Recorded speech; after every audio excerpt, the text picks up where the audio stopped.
fantastique. Vous avez croisé Mister France? Absolument. Alors, je vais faire vite parce qu'il y a quand même Stevie. Ouais. Il y a de la bolognaise. Aujourd'hui, Cyril, j'aimerais enfoncer une porte que j'ai entrouverte hier, celle des années Mitterrand, une époque où la liberté d'expression se développait aussi vite que le chômage. Et j'aimerais aujourd'hui qu'on s'attarde sur l'héritage de Mitterrand. Il a été élu il y a plus de 40 ans. Qu'est-ce qui reste de lui aujourd'hui? Il y a 40 ans, il y avait des débats sur l'abolition de la peine de mort avec Robert Badinter. C'est ce monsieur, regardez bien les jeunes, il n'a pas fait de télé-réalité. Il disait « Demain, la justice française ne sera plus une justice qui tue ». Punchline de rappeur, Booba, tiens-toi tranquille. Et 40 ans après, nous avons le successeur de Robert Badinter, Gilles Verdez, qui parle de Koh-Lanta. Ultime, s'il la fallait que c'est scénarisé. Pourquoi? Ce qui s'est passé, c'est que pendant l'épisode, au moment du tournage, il y a des gens de la production qui sont là-bas. Ils ont vu deux choses. Les armes secrètes, ça ne servait à rien. Le bracelet noir, on ne l'utilisait pas. Et Vincent surclassait tout le monde. Donc ils se sont dit, on va à cette émission-là en profiter. Tant pis, on prend le risque. On sort Vincent et on truc pour que... Ils se sont dit qu'il allait surclasser tout le monde, que ça n'avait plus d'intérêt. Et ils ont préféré garder Thomas, le pôle négatif. C'est bien d'avoir un méchant. Voilà, quand je vois ça, j'ai l'impression de revoir le discours de Badinter à l'Assemblée nationale pour l'abolition de la peine de mort. D'ailleurs, mixons les deux et regardez. La peine de mort est contraire à ce que l'humanité, depuis 2000 ans, a pensé de plus haut. Elle est contraire à la fois à l'esprit du christianisme et à l'esprit de la Révolution. À mort, Buffet, à mort, Bontemps, se trouvait un jeune homme qui s'appelait Patrick Henry.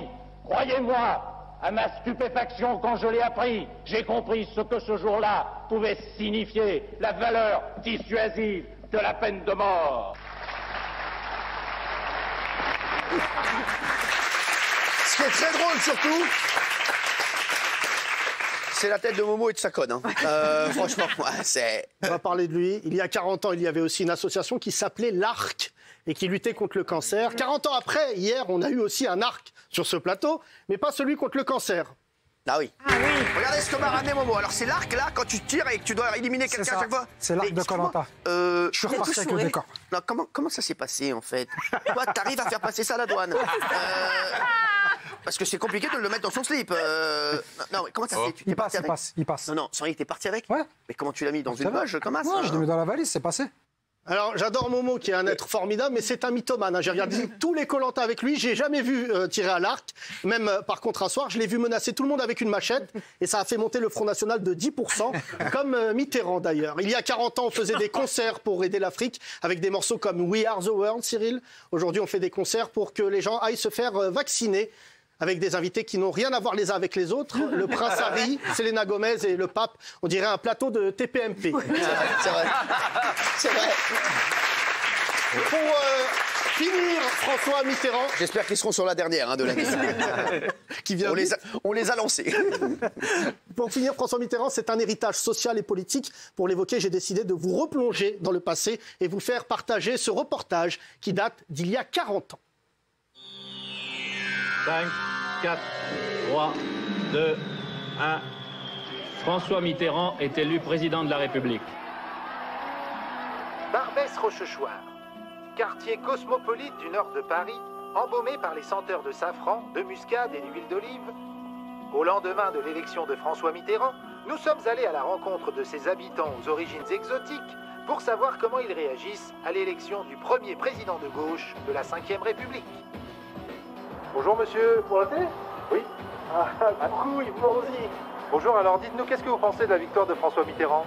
Moi je suis hyper content parce que c'est la première fois que je vote et je suis vraiment ému parce que c'est une victoire de la gauche et voilà, et Mitterrand c'est quelqu'un qui va tenir parole, donc fini les emplois précaires, fini le racisme, il nous a dit, il s'est engagé à ça, fini tout ce qui est bavure policière parce qu'on a perdu plein de copains dedans, et voilà, et moi mon père et ma mère ils habitaient dans un bidonville à Nanterre, coucou Nanterre, et donc je suis vachement content, d'ailleurs il y a un pote à moi là, je peux vous le présenter?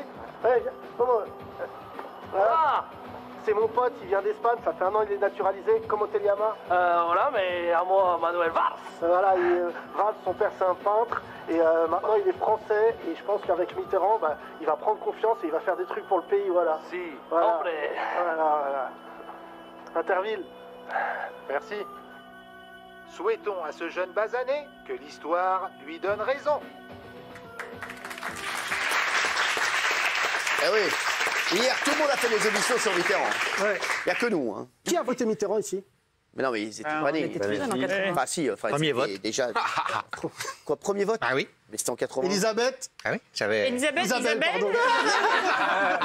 Isabelle? Bah, c'était mon premier vote aussi. Non, bah comment? J'adore. Bah, c'était mon premier vote, non mais de vrai. 81.